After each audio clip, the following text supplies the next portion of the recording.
Hello and welcome to Sports Talk, a wrap-up of the winter sports season at East Brunswick High School. Hi, I'm Ken Saroka, and I'm joined in studio by Chris Yannazzo, the Supervisor of Athletics for the East Brunswick Public Schools. And Chris, we're doing the winter sports wrap-up, and literally this morning we were wrapping up winter as I was scraping off some snow off my car, and I suppose you were hoping that this was not going to turn out to a major snowstorm here because the spring sports are also underway. Right, we've got scrimmages coming up, so we're hoping that the snow is now done and we can get out on those fields. And it's good to be talking again. And we apologize, we missed our fall sports season wrap up. There's a lot of conflict in the schedules here. But Chris, this is a winter sports season where almost every team, I think only one sports team that we have at East Brunswick High School had a winning record, all but one. And that is an incredible winter season to have every team on the top of their game. Right. That must be exciting for you as athletic director. Absolutely. It was outstanding for all our teams, our coaches, administration. Everybody just worked so hard this winter, and the kids get a lot of credit because they're the ones that are on the field and on the court doing all the good things. And we appreciate all their hard work because they make us look good. And the newspaper, on EBTV, when you guys are out casting our games, we appreciate that so much. And thank you for giving our kids the recognition they deserve. And we start first with the basketball teams because both of them made it to the GMC finals, which were held at all places in Greater Middlesex County, and they were held up at Kane. Yeah. But let's start first with the boys basketball. Really good season for the boys team, solid performances throughout, and a GMC semifinalists. Yep. That team just, again, seemed to come together at the right time. Yeah, they had a great group of seniors this year. Really worked hard. They've been together on the court for some of them 3 years since sophomore year. So it really showed the gel and the leadership that they had to really bring this team ahead. Now their record 18-9, although it may not seem great, they really stepped up when they needed to, GMC and state tournament time. They played outstanding. They had some real tough games against South Brunswick. It could go either way. We beat them once, they beat us twice. They beat us in the States, but our kids just did a great job battling back in all the games. And like I said, there's a lot of leadership. Starts from the coaches, Mark Mott and Richie Whalen, doing a great job with the program. So that's awesome. And we also had a couple honors to recognize. So Matt Ross was all conference and Addis Ralph was all red division this year. So again, we did a lot of great things. We had a couple superstars, and I think the shining moment is probably Matt Ross scoring his 1,000th point this season. Happened on February 18th against Monroe in the GMC tournament. And it was great for him and the kids and the parents. And there haven't been that many, even on the boys and girls side. I don't think there hasn't been a recent 1,000-point scorer maybe in the 20 years that I've been working in East Brunswick. Our most recent is Rob Ukawuba. He was our last. Okay, Rob did. Okay. He did it last. I believe Matt's the 6th in program history. Okay. So, yeah, not too many, and he's in good company with the ones that are there. You mentioned South Brunswick, and of course we know that St. Joe's has always been the traditional basketball rival in everything, basketball, soccer, swimming. But now we see South Brunswick. I mean, is that something that what are they doing right now? Because we keep coming up against South Brunswick. I mean, this goes back a few years. I can remember Soaries, the political candidate, his son was playing for South Brunswick. They have some good teams there too. Yeah, they really do, and they're a great program, and they are pretty much the same as East Brunswick. So it's that same battle, the same types of teams always out there working hard, and it's a great rivalry to have. We love working with them over there, and we try to make as many games as possible work. And our fans do a great job showing up to those games, so it's a real great atmosphere whenever we play. And the girls team, and honestly, Chris, the girls have struggled so much lately. I mean, it's been several years since we really had a consistent and a good girls basketball team. So this came completely out of the blue. Yeah, we've had a great group of underclassmen, and about 5 seniors this year that really stepped up, and it was the leadership that made this team really gel. Coach Lane and Coach Retzlaff did a great job. 22-4. I mean, so you're saying we struggled in the past. We were pretty good last year, and this year we're back where we needed to be, up at the top. Losing 5 seniors is going to hurt, but we do have a good underclassmen core that I think can build on this year. I think I was talking years ago when I was doing the basketball games with the late Phil Hill, and he was lamenting the fact that the AAU programs and the CYO programs in town and locally just weren't turning out that quality girls basketball player, and that there just didn't seem to be any talent pool here in East Brunswick. But now you say all of a sudden now he's got a feeder system? Yeah, what they do is the girls go out, and I was just at their banquet, which they did a great job. The Booster Club did a great job. They travel all over the place. So the girls can find a place where they want to be, and I give the girls a lot of credit and the families. They found great programs to work for that work within our values of our team, so it was an easy transfer. And they won up the boys here with the GMC championship too. Oh, absolutely great game at Kane University, beating Monroe by about 11. It was a tight game the entire game, and our girls were down early, and it showed a lot of heart and determination, battled back, and then never looked back after halftime. It was a great game. You mentioned Kane University again. I always thought the GMC finals for both boys and girls basketball would be at the RAC in the Rutgers Athletic Center. What went on there? I mean, Kane that's not exactly like right around the corner here. It's not like we're going to the Middlesex County Community College. You're traveling all the way up there, up the Parkway, Yeah. a bunch of exits. Yeah, it was a trip, but Kane did a great job. They took care of us. And they really took care of the girls and the teams that were there. Unfortunately, it just didn't work out with Rutgers. I know there's some talk in the media about what happened there, but it just didn't work out this year for the GMC championship for either the boys or the girls. They were both played at Kane. But like I said, it was a great atmosphere at Kane, and everybody did a great job. Their administration as well. We had two award winners out of this 22-4 team, GMC champions, Red Division champions. Allie Warren was named to the All-Conference team. She's actually playing in an All-Star game this Friday, I believe it is. And sophomore Nicole Johnson got all Red Division honors. So you can see we're young and we're building upon it. Chanel Coleman was the MVP of the GMC tournament. So that was nice for her, another sophomore. So we see the future is bright. Along with losing those 5 seniors, I think we'll be okay. All right. I'll take a bit, kind of a step back here and talk about the cheerleaders, because they don't get the kind of recognition. They don't win the honors, and we don't keep track of them in the paper with the scores and box scores. But the cheerleaders have competitions. They're performing, and this was I guess their big season for the competitive plus the events that they have to do. Yeah, it's the winter season is their competitive season. And I give the girls a lot of credit, and they don't get enough recognition, because not only are they preparing for basketball games and sideline cheers and things like that, but they're also preparing for their competitions. So, I mean, they put in endless hours. They're practicing late. They're practicing early mornings to get there. And for all their hard work, they took first place in a national competition in Atlantic City, which was great for them. And then in the state competition at Sun National Bank, they took third. It's a huge recognition for them to get into the top 3 in that state tournament. So many teams there. Girls were happy. We're very proud of them. They did a great job. Now, is there a feeder program for that too? I mean, we talk about AAU programs, soccer club programs. Is there a feeder program for cheerleaders? Sure, they start at young ages, and there's gyms all around the area that they can go to, and they do tumbling work, and they do stunting work, and they do all of that on their own. So I give them a lot of credit, and the parents a lot of credit for driving around, just like AAU and rec soccer and things like that. The cheerleaders are putting in their work as well. All right, we'll shift now to the swimming pool and talk about both boys and girls swimming teams. Both had excellent records. Again, we talk about a wonderful winter sports season here. Where do they have most of their meets? At Middlesex? All their meets are at Middlesex County College, and it's great because we get prime time. We're right after school. We go from 3:30 to 5:30 every day. So our kids don't have to wake up early, and they're not out late at night. Middlesex takes care of us. It's a great facility. They have touch pads. People love to come for our home meets. So to talk about the boys, 9-2 this season. Their losses are in the state tournament and to St. Joe's, perennial powerhouse St. Joe's. They took second in the GMC to St. Joe's, so it's almost like winning there because they just win it every year. And our boys did a great job in that meet. I think they were second by quite a few points. So it just shows how deep we are as a team. We may not have the outstanding superstars. We didn't have any GMC champions, but we are just so deep and so well-rounded. It's great.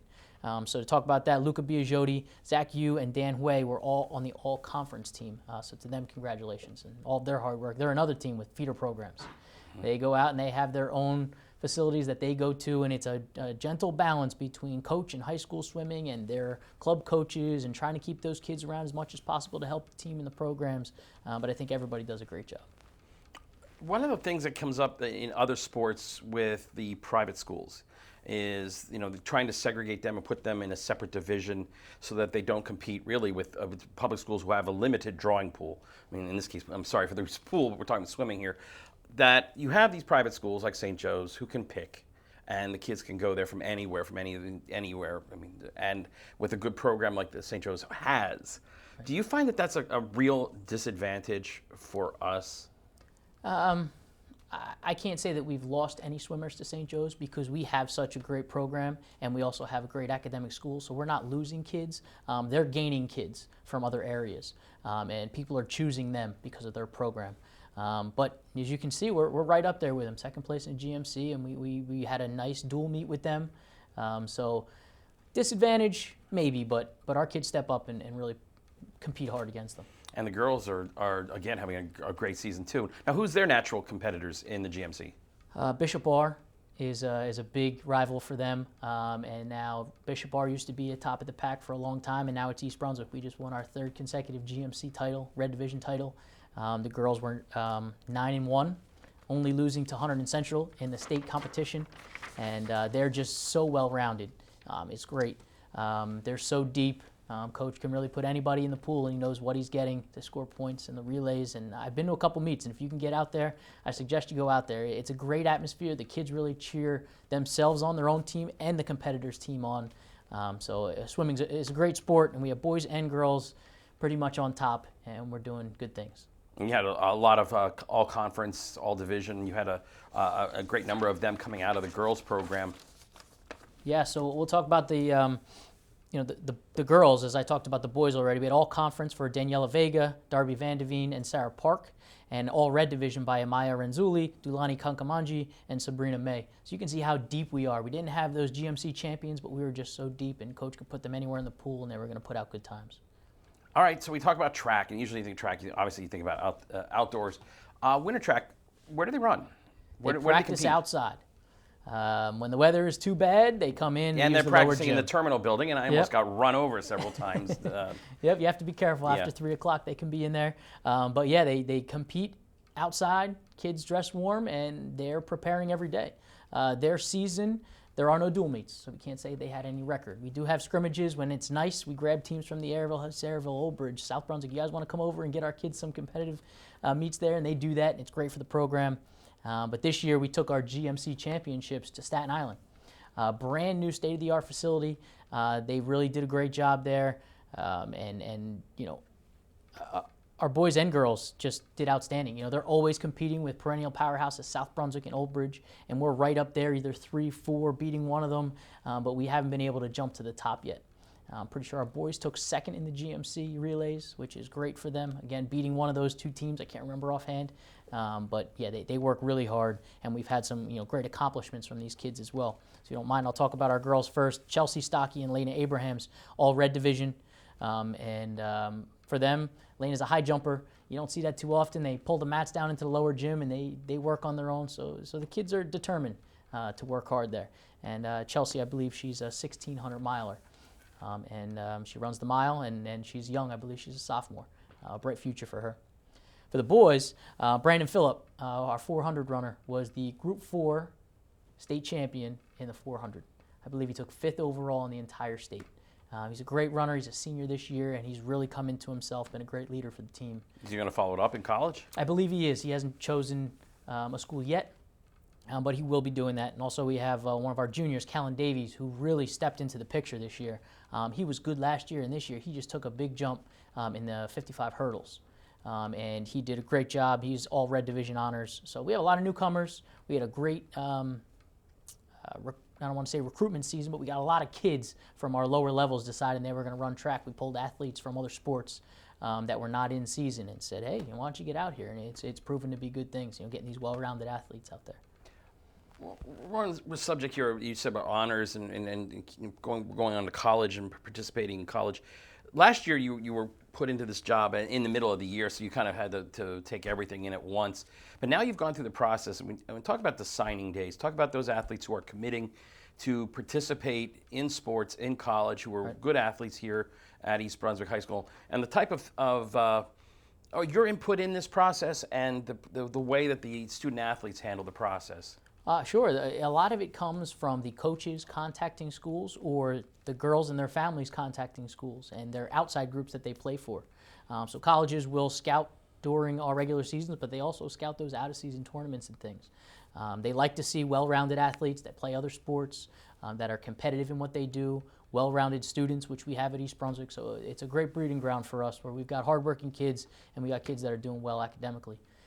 This year we had, so far, there are many more that are continuing to sign, but right now, early in the year, we had 2 softball players that'll be seniors, obviously, this upcoming spring, this season, that have committed to play in college. and it's like a job, and they're ready for that commitment, and I'm proud of them for that. We don't get the D1 scholarship athletes. Got a lot of people playing D2 or D3 even, so they must love those sports to play and continue to play in college. Right. You're right. They do love it. And it becomes a job when you get to college because you've got to rearrange your class schedule around practice schedules and meets and games and traveling. So no matter what division you're playing in, you really have to love it. Because I ran into yesterday, there was another event here at the library, and I ran into Emily Kolinsky, who was field hockey, our goalie for the field hockey team, and is playing at Tufts.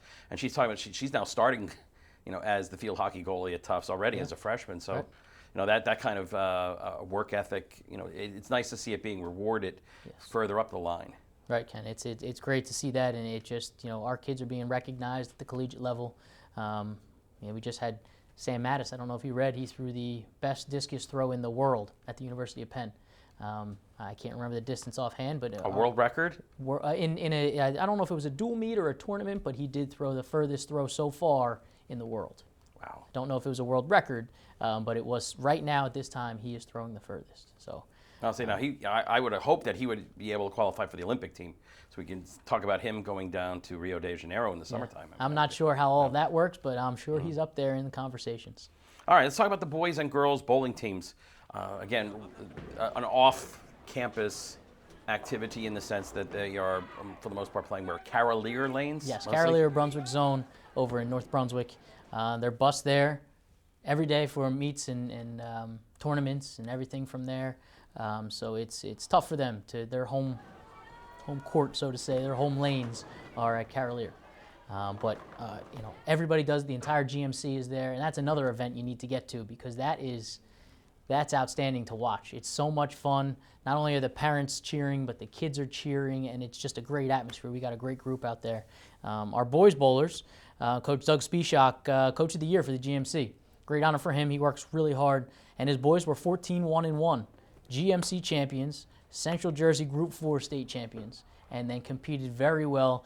Took second in Group 4, so they were unable to go into the next round. But really a great season for them, and like you say, with the feeder programs, this is another one that the kids are off doing it on their own. So the team's overall success has to do with how hard they work outside of the bowling alley with the team. Couple honors, Sam Bortnick and Dan Lenk were all conference team. A couple seniors that really their leadership was very important to this team's success, and you can see it throughout the matches, them either exciting the crowd or exciting the team, and you don't think of bowling and being that way, but it is, and they get excited after strikes, and it's just fun to watch. And the girls had a good year too. Yeah, the girls were 10-6, so their record is a little not as good where they wanted it to be, but they really turned it up when they needed to. They were the 5 seed in the GMC tournament, and they ended up beating the number 1 seed. They beat the 4, they beat the 1, and they just couldn't overtake Woodbridge for the GMC finals. So they're GMC runners-up. Again, outstanding season, senior leadership, it's all great. The team qualified for the sectional and competed very well there. So it's a great thing to see our kids doing well. So our girls bowler, Ashley Figueroa, one of our seniors, qualified for the Tournament of Champions in the individual. She had an outstanding season. She was named to the all-conference team. She was really the heart out there and that senior leader that the team needed. Let's take a minute to talk about the athletic trainers. Phil Hosser, who's been out, now is back. Say hi to Phil and welcome back after a bit of a recovery for him. The athletic trainers are all over the place. I mean, they're at the practices, they're at the contests, at the games. I mean, and these are not just the athletic trainers that are paid for by the district, but they've done a great job at recruiting students to take up this profession. Yeah, so Mr. Hostler and Mr. Fazio do a great job, not only keeping our athletes on the field and healthy, but they just do a great job behind the scenes, whether it be paperwork or dealing with small injuries throughout the day. It's fun, and they bring students in that are interested in the program, and they try to teach them a little bit about the field so that they can, get involved in that. We had a student that I graduated with, Lee Weiss, who's now with the New York Giants. He started as a trainer with Phil back in 2000, and he worked his way up, went to Michigan State, some other schools, got his master's, and now he's with the Giants. So if it's something you're involved in, I would approach them and see if you can get involved with that. But Phil has also been out front years now on concussions and being able to detect and how to handle a concussed athlete. And certainly we've seen a lot of talk in the news with the extreme amount of concussions now in the NFL, in pro hockey, where there are serious concerns about the side effects. But I think one of the things, and I can remember from when I was coaching, that just the emphasis on understanding when to take that kid out. Right. And that it is your responsibility to do that as the coach. I think Phil was way ahead of the game on this, and this goes back, I guess, 15, 16, maybe 20 years that he was out front on this issue. So yeah, well, him and Lori have done a great job with educating the athletes. Without education, they won't know what it feels like. They won't know what they're looking for, but they need to understand it's a brain injury, and it's serious. And that's why it's important. You come out of the game, you rest, you get better because your brain is important. So we impact test the kids in the beginning of the season. So if they have a concussion, they can see what their baseline is and where they are on that scale of getting back to normal. So again, they do preseason talks with the kids. They're always talking to them about that. They try to be at every game that they can, although we have a large campus, it's tough for them. But they try to be around as much as possible to try and keep an eye on our athletes and the opposing athletes as well. They're there for everybody. So yeah, they do a good job. And our last sport to talk about here is the wrestling program. The one program, unfortunately, that didn't have the winning record here for the winter season, but still a very competitive season. Yeah, so they're 6-10, and they lost 2 meets by 1 point, back to back. So you take that 6-10, you win those 2, you win 1 more match, you get a bonus point here or there, and you're 8-8. So they're back to that spot. So they were very close to that, and this is another team that continued to get better as the season goes on. The first half of the season was rough for them. And then once you hit tournament time with the GMCs in the second half and districts and regions and the state tournament, you just see that they really turned it on, and our kids were hardworking and wanting to do well. We had a couple wrestlers that just, really pushed the team to the level they needed to be, and a lot of them were underclassmen. Our seniors were there for the leadership. And they, worked the kids hard in the room, and then our underclassmen were the ones that actually did well this season. They took 3rd in District 20, which is a great feat for them, especially because we've got so many tough teams in our district. Is that, we're not talking GMCs here, how's that organized? So GMCs is a totally different tournament. GMCs is just our Greater Middlesex Conference teams go to a tournament and we wrestle, and I can't remember offhand what place we took. I want to say about 7th. And that's where the kids get really their individual accolades. We had two or three GMC runner-ups. So we had 3 in the finals, but they just couldn't step over that hump there. And I think that motivated them to move on to the district tournament. So the state districts, the entire state, there are 32 districts. It just, from there on, it's individual. Top 3, you move on. So it really shows the kids that want to work hard and want to compete to get there. Well, the state tournament just wrapped up last weekend. Right, just wrapped up last weekend. So we had Mark Schlafer, Mitch Polito, district champions. Both of them runners-up at the region. And then Mark had a great run at Atlantic City and ended up taking 6th overall at the 120-pound weight class. That's a great feat for him. He worked really hard this season, and he's only a junior. So only great things to come. That family, the Schlafer family, yeah, they are wrestling here in East Brunswick. Yes. The older brother had a good run, too. Right. John he's at Princeton, and I'm sure it's great to have that older brother to help you kind of when you're having a tough time, because wrestling is very mental. You need somebody to talk to, and if you don't understand the sport. You should know that. You should know that. You were the wrestler here. I did. You were here at East Brunswick High School way back in the day. It's different. If you don't love it, you hate it. And nobody can understand why you love it. The practices are grueling, matches 6 minutes long nonstop, and you're just dead tired, but it's that ultimate competition, one-on-one, me against you. If I win, I'm better than you. There's not much you can say like the team sports. Well, he had a good game, he had a good game. Nope, it's us on the mat together. So you've got to will it out. You got to be tough out there, and our kids absolutely showed that. So a couple of our accomplishments, I told you Mark took 6th at Atlantic City. He was named to the all-conference team. Mitch Polito was named to the all-red division team along with Alec Gleason. All young guys. Mitch is a sophomore and Alex a junior. So we got a great core nucleus moving forward. I guess maybe the greatest accomplishment for East Brunswick Athletics in the last, let's say, 12 months is finally the completion of the renovations at our gymnasium. Yeah, absolutely. It is a beautiful facility, and I'd just like to take the time now to thank the Board of Ed, the administration, for all the hard work they put into and recognizing our athletes. They really worked hard into this gym, and I got to thank the administration at the schools, because we were moved from the high school to Churchill. So Churchill took us under their wing, allowed us to play all of our varsity and JV games there, freshman games there. Our 8th graders were bused up to the high school. So parents, thank you for your flexibility. Administration for your flexibility, and the kids. They were able to kind of take that distraction out of their heads, and as you see, just compete well and do a good job. One of the things I noticed about the new facilities here is that the grandstands are not as tall as they once were, and they're not as close.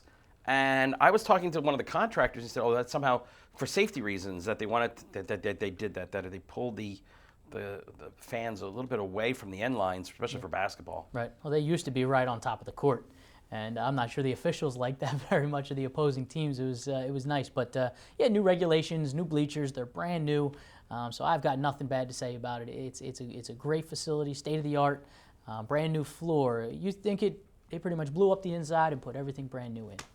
From baskets to bleachers to the new floor. Yeah, I kind of joked with one of the guys. I said, "Hey, when you're done here, you got any wood left over? I got a deck you want to work on. You can build it out in the backyard." He's like, not happy. Well, they worked hard, and I give the contractors a lot of credit.